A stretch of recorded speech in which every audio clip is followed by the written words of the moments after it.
Earlier this year, I offered my biggest risk for 2024, and I said that the biggest risk that I thought for 2024 was us getting into a war, the United States, that wasn't a national security priority. And, I see a lot of people out there talking about, Israel should hit Iran back after they've defended against Iran's rocket attack. And I think that's a mistake for America to get dragged into a war in the Middle East. I mean, it's a catastrophic mistake.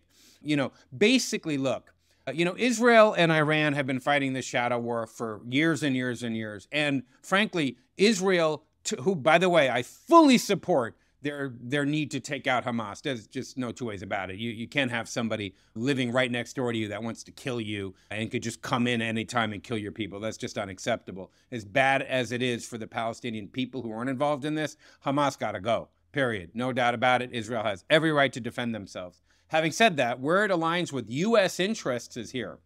Israel took out an Iranian general who they believe is responsible for helping Hamas with these October 7 attacks.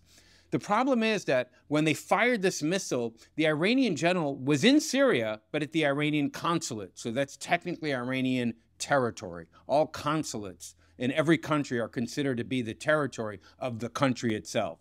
So basically, Israel kind of indirectly fired on Iran.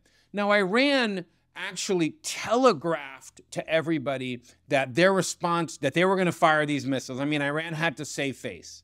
So what they did is they sent 300 missiles, and, Israel and America and our allies have defended against those. And by the way, those of us who own Palantir, you get to see systems like Palantir in action when you look at Iron Dome knocking out all those Iranian things, just targeting and knocking out those projectiles.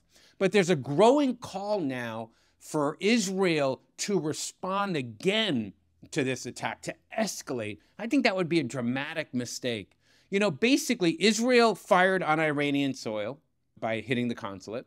Iran fired back at Israel, and Iran telegraphed this move in advance. They said, we are going to do this. They basically gave us the time and date and the path of these missiles, which tells you they don't really want to escalate. They just don't want to escalate. They basically gave us time to defend against that. But we have a hard right war wing in this country that's saying, well, Israel should just escalate and fire right on Iran. Again, that's a mistake. Iran said after firing those missiles that they considered this matter, quote, concluded, which means that Israel hit us, we hit them back, we consider this concluded.